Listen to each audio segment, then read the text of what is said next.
Welcome to Wine Soundtrack South Africa. Listen to the passion with which producers narrate their winery and their world. In 30 answers, discover their stories, personalities, and passions. Hello, friends and listeners of Wine Soundtrack. This is Morena Kalo, and today I'm sitting with Krisotfer Tillery, who is from Noble Hill Wine Farm. Welcome, Krisotfer. Can you tell me a little bit more about yourself? Sure, absolutely. I've been making wine at Noble Hill for just shy of 15 years. And Noble Hill is my family's business.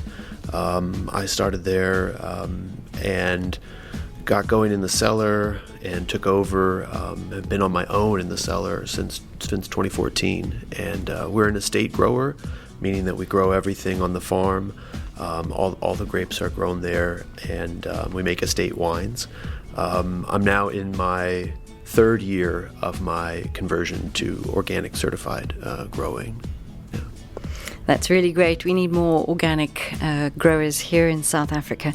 Tell me, where will we find Noble Hill? Well, domestically, we sell maybe about 35% of our wines here in South Africa, at the winery, of course, and in sort of independent shops and small retailers and restaurants in Cape Town and Johannesburg. And then overseas, I export to quite a few different countries. The biggest overseas markets for me are Japan, South Korea, United States, and then I have a few importers in Europe, in Germany, and United Kingdom, and Netherlands. Yeah. Nice markets to be in. Krisotfer, tell me, if I'm a visitor to Cape Town and the winelands, how would I find Noble Hill? Where would I go?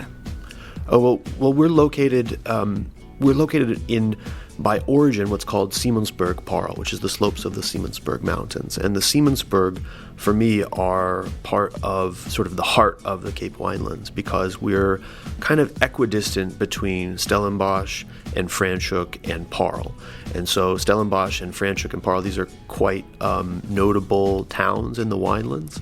And if you sort of drew a triangle, we'd be smack in the middle. So a lot of people visit the winery kind of on the way to Franschhoek, because we're along the road that goes towards Franschhoek. And our vines are up on the slopes of the Simonsberg. It's, say, about a 45-minute drive from Cape Town. And how many hectares of land do you farm on Noble Hill? There's 60 hectares on the farm, and of that, 35 are vineyard. Okay, and then what types of wine do you mainly make? Well, I make a few different wines. The soil on the Simonsberg is decomposed granite, very rocky, very granite-rich soil. And our climate here is Mediterranean, so warm, dry summers and cool or cold and wet winters. And so this climate and soil, it really lends itself to Mediterranean-style wines. We're focused on Rhone-style reds. We make a Bordeaux blend, which is base Cabernet Sauvignon with Merlot and Petit Verdot and Cabernet Franc, and also some Chenin, because of course Chenin is our sort of calling card grape here in South Africa. I make about 30-40% white wine, and the balance has reds. Yeah, I think 8 or 9 different wines in total. And how many cases of wine does that equate to on an annual basis on average? Well, in the South African context, I'm quite a small guy. I'm doing 7,000 cases per year, and this is definitely a business, sort of size, but it's a small business.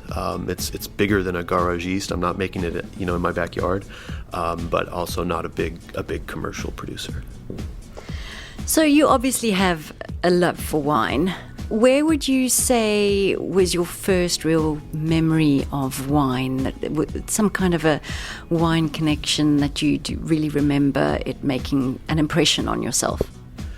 Oh, well, it's a good question, and I don't come from sort of a wine family, generations and generations. My parents moved here, and they started Noble Hill, and so I got involved kind of later on in life, And I grew up in Nigeria in West Africa, and I remember there going to wine shops and having to sort through sort of the the scary bottles of who knows what, and things that had been imported, and it was all sort of a big guessing game. So I guess it's a bit of an odd story, but my first recollection of wine is in West Africa, where the wine that was available was really, really hit or miss. And I think that was one of the things that I loved about South Africa, coming here and seeing the quality and the variety and the industry here. It was a whole different world from wine for me growing up.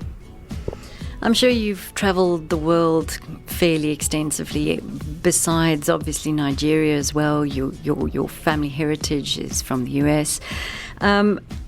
Which is the best foreign wine you've ever drunk? Foreign to South Africa, of course, and maybe also mention the worst.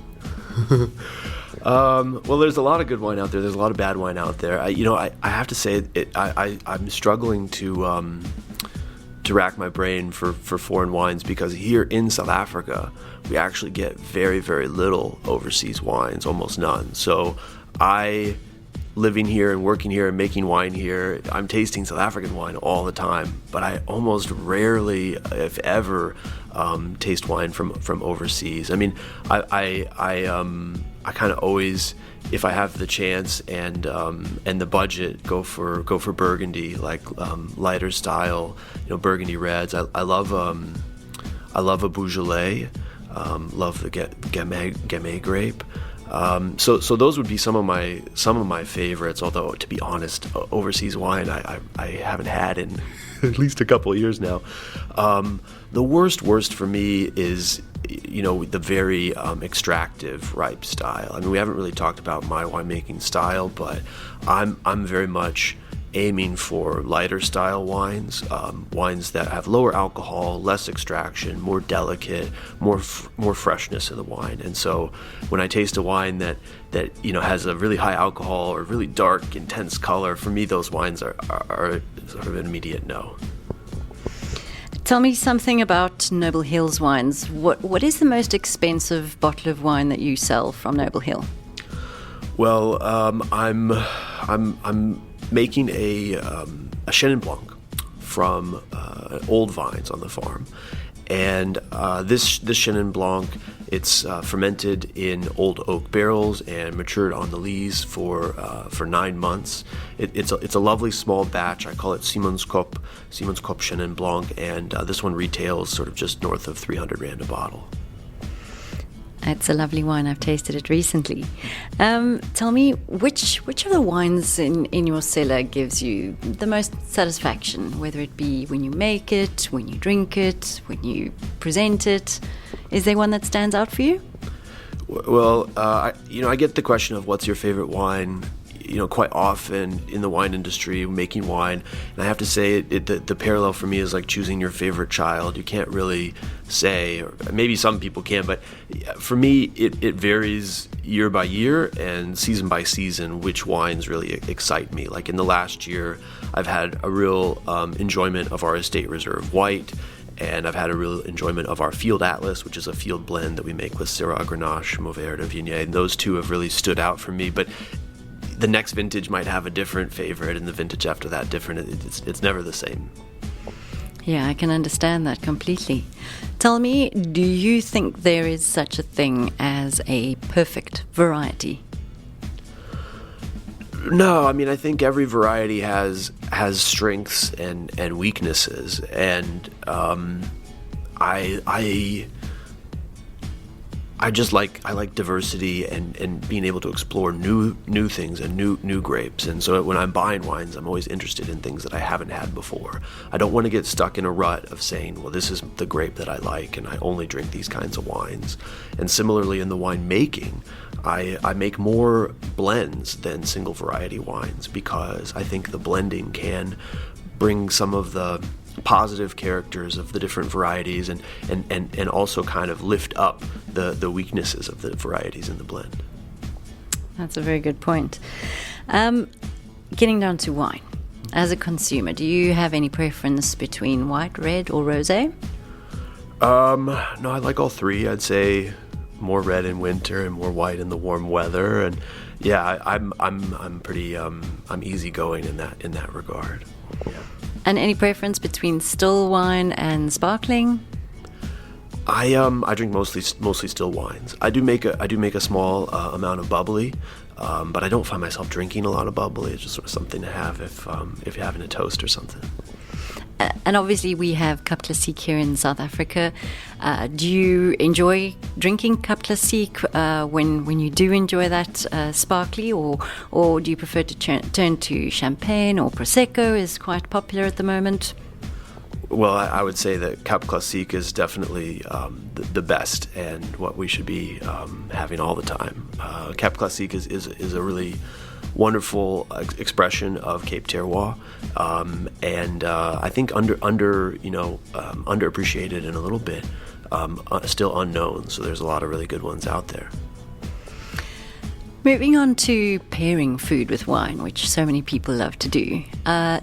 Have you ever tried pairing a white wine with red meat, or red wine with fish, or anything like that? What are your thoughts on food pairing on the whole?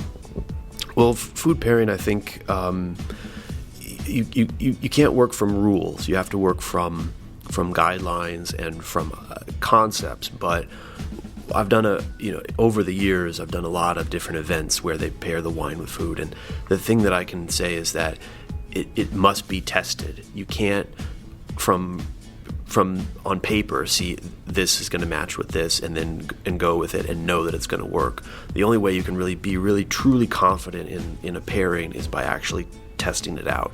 And sometimes things that seem odd work, and sometimes things that seem very obvious don't work. It's extremely complex. It's almost like a whole other skill set of sommeliers and chefs and things. It's almost outside of my my skills. But I think the thing with food pairing is to be playful, is to try new things and not get stuck on the rules, like you say, of you must have this wine with this type of food. Yeah, I think you can have a lot of fun pairing food with wine as well. So to not be too rigid, I think, for me, is the secret. I'll be presumptive here. And if, like myself, you might have overindulged in a bit of wine now and then, what would you say is your best ever hangover cure? Well, I'd say I start with drinking wines with lower sulfites, and this for me is a nice bit of the organic conversion that we're going through. Is organic wines have lower total sulfites by requirement than other wines. I try to pick wines that have low sulfites based on knowing the producer, or knowing that the producer works in a very detail-oriented, sort of caring about the wine way. And I kind of avoid the more commercial brands, because for me, the higher the sulfites, the more likely I am to feel a bit bad the next day. And I keep it super simple. Just drink lots and lots of water before bed. I try to chug a liter of water before I go to sleep. Yeah, that makes perfect sense. So you're on the farm and people come and go. However, a UFO were to land on your farm and these space aliens are thirsty. Which of your wines would you serve to them? I don't know what alien tastes are. That's a pretty tough one. I think I've got to go with something like the Estate Reserve, because this is our kind of wine that we think expresses our terroir and is kind of our hallmark wine, or our signature reserve wine. So you have to kind of pull out something top end for them. I like it very much. I want to be that alien. So we always say each vintage tells a different story. But is that the case? So my question is, are there more things that repeat themselves than not with vintage variety? Well, I would say absolutely. I mean, especially here in the Southern Hemisphere, I think we have less vintage variation than in the North. And I mean, I think it relates to there being a lot more volume of water down here in the southern hemisphere, so our weather is a little bit more moderated from year to year to year. And I'm making estate wine, so I'm growing the grapes in the same site. The soil is the same. There's a huge degree of consistency from year to year. Of course, that's not to say that there's no variation. I mean, obviously the weather of the year plays a role. The picking time plays a role. The vintages do have unique characteristics, but on a whole, I think we can't draw too much out of the vintage to the point where it becomes the kind of primary thing that we're concerned about, this vintage versus that vintage. And I think it might be a little bit of a historical hangover. If we go back 40, 50 years, technology was not as advanced as it is now. The weather in a lot of growing regions was more marginal than it is now with global warming. So we had a lot more variability in the results from vintage to vintage, more so than we do today. And so I think a lot of people are still stuck on this. We must find the perfect vintage. And of course, there are really great vintages that are worth savoring. But do we need to worry about it on a day-to-day? I'm not so concerned. Fair enough. A lot of winemakers are really in touch with their grapes, and some even speak to them, some play the music. Do you speak to your grapes when they're either on the vine or in the cellar? And if so, what do you say to them? I don't speak out loud, but I do try to send them positive vibes and try to send them some happy thoughts for ripening. I sleep right next to the vineyards, so I kind of go to sleep with them every evening and wake up with them every morning. And I think the main thing related to organic growing and my philosophy is to make sure that the vineyard has like a happy life and ecosystem, and that's beyond just the grapes. It's also the flora. It's also the plants that are growing under the vines and the grasses and cover crops, and the diversity of life in the soil. And it's also the animal life that lives on the farm, the deers and birds and small mammals and everything. They must all have a happy home and feel like they have a place amongst the vineyards. It really is an ethos in so many ways. So some people read tea leaves in the bottom of a cup. If you could read the bottom of a red wine glass, what would you like it to reveal? If I could read the bottom of a red wine glass, I would like it to reveal my mood. How am I feeling? Yeah. Are you sure about that? Well, 'cause usually after a glass of wine, it's pretty good. So I agree with that part. When you were little, what did you want to be when you grew up? Did you want to be a winemaker then, or was it something completely different? Well, I don't think I wanted to be a winemaker growing up, but I did always have a dream of farming and working on a farm and growing things.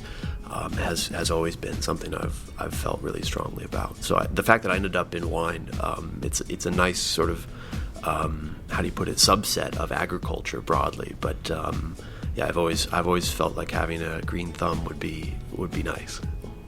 And I think you do that very well. So when you're not working, what do you do in your free time? Free time, I am a very avid hiker. I love to hike. So I've been finding a lot of new routes, and it's been a while now, but last year I went up to Namibia and I did the Fish River Canyon, which is a sort of a 5-day overnight hike. I've gone overseas to do some treks, like in Bhutan in the Himalayas and in Japan, and so I've usually making time to go out into nature if I'm not working. Okay, that's quite amazing. Bhutan. Wow. So, what is your favorite singer or music group, band? Well, I am currently sort of going through the catalog of Talking Heads. I'm very much into Talking Heads right now. I didn't even really know a lot about Talking Heads, and I discovered their music quite recently, like in the last couple months, and now I'm I'm in a whole new world where I have tons of new fun albums to listen to. That is so old school. I love it. Tell me, Krisotfer, have you got an all-time favorite movie that you just love and can watch over and over and over again? Oh, absolutely, I do have a favorite movie. It's called Gattaca. It's definitely not a wine movie. It's a sci-fi movie. It's with Ethan Hawke and Uma Thurman and Jude Law. It's a great film. It's kind of a, I don't want to say dystopian. It is a little bit dystopian. It's kind of a dystopian sci-fi movie, yeah. Okay, I think I've seen that. It's quite full on. Tell me, do you support any sports teams or anything, rugby, soccer, Formula One, anything like that? And if so, if your team or person were to win a cup or a series, which wine would you give to them as a congratulatory gift? I can't say that I'm a huge sports fan of a particular team. I don't follow the televised sports too much, but I do, if I get the chance, always go to a rugby match here in person in Cape Town, because it's always a very fun vibe. It's been a while now because of the COVID, but last one I went to was the Rugby Sevens at Greenpoint Stadium. That was really, really, really fun. I think if they win, they probably just want a beer, though. I think after those kinds of matches, a cold beer would probably be very welcome for sure. Tell me, Krisotfer, what is the best piece of advice you've ever received? Well, best piece of advice. I think I can't say where this came from. I think it's just like your upbringing and parents and everything. But I think being humble and having humility is the best advice that I've gotten over the years from many different sources. I try to bring that into my day-to-day. Okay, can you please complete this sentence? A table without wine is like... a boring work lunch. That's a good one. I like it. So a VIP, some really important person, is paparazzi'd, and a bottle of Noble Hill wine was on their table in the restaurant where they were snapped. Which wine would it be, and who is that VIP to you? That's a tough one. I wish I knew more celebrities. I'm trying to think of like a local celebrity, someone good. Anyone? I'm going with Bowen Yang. I don't know if you know Bowen Yang is on Saturday Night Live. Very, very funny comedian. Yeah, and I'm gonna say, like, I don't know, rosé. Yeah. Very cool. What do you think the kinds of wines we will be like that will be available in the year 2300? Very interesting question. Tough to say. There's so much of it hinges on the direction that our climate takes, and where will wine be grown is a key question that is parallel to that. What would the wine be like? I think that wine has been around so very long that 300 years, or what are we now in 20? I don't know. However long in the future that is, it's kind of a drop in the bucket in the grand scheme of wine. Wine changes very slowly and it moves very slowly, and the styles that were popular hundreds of years ago are still popular today. So I think it's going to be more similar than you might realize, but it might be coming from places that are not where we would traditionally think of. Where those will be, that's the $1 million question. Yeah, and do you think wine will still be drunk in 2,000 years' time from now? It's pushing it out a bit. Yeah, I don't even know. I mean, the scale of change keeps accelerating every year. More and more change. So hard to say that far in the future. Yeah. Name 3 wines that you would take with you either to a deserted island or to outer space if space travel were to become a reality. 3 wines. Okay. I do love the Scarpioun, which is a Ibn Sadi. I want to say it's a Chenin, right? Is it a Chenin Palomino blend or a Chenin Verdeo blend, or it's just a straight Chenin? I don't recall. That's a tasty one. Other ones that I've had that have really spoken to me. I'm a big fan of Alex Milner's Cinsault, the Nut de Filet Cinsault. I might take the Stellenbosch Cinsault. I like that one, or the Darling Cinsault. I actually like that one too. And third wine to take along. I don't know. I mean, maybe a red, maybe something, maybe like a full-bodied red that can age. If I'm going to be on a desert island, I'm going to need a bottle that's going to have to stick around for a while. So maybe like a Tolima Cab. Put that one in the cellar on the deserted island. 3 very good choices indeed. What is a winemaking area in the world that you would really like to explore? Oh, there's actually so many. I sort of mentioned earlier that most of my career is here. All of my career is here in South Africa. So I've had very few opportunities actually to travel and see other winemaking regions. I want to spend more time in Japan. They're making some interesting wines up in Hokkaido. I'm very interested to find out more about that. I'd love to go see the winemaking culture in like Eastern Europe, in Georgia, and all of the Eastern European countries have really interesting and very old wine cultures. Hungary and even like Lebanon has really interesting stuff happening. There's a really long list, yeah. A long list is fine. Those are all really interesting places that you mentioned, and hopefully the opportunity will come up for you to explore a little bit further. But before I finish off, it's time for a little game.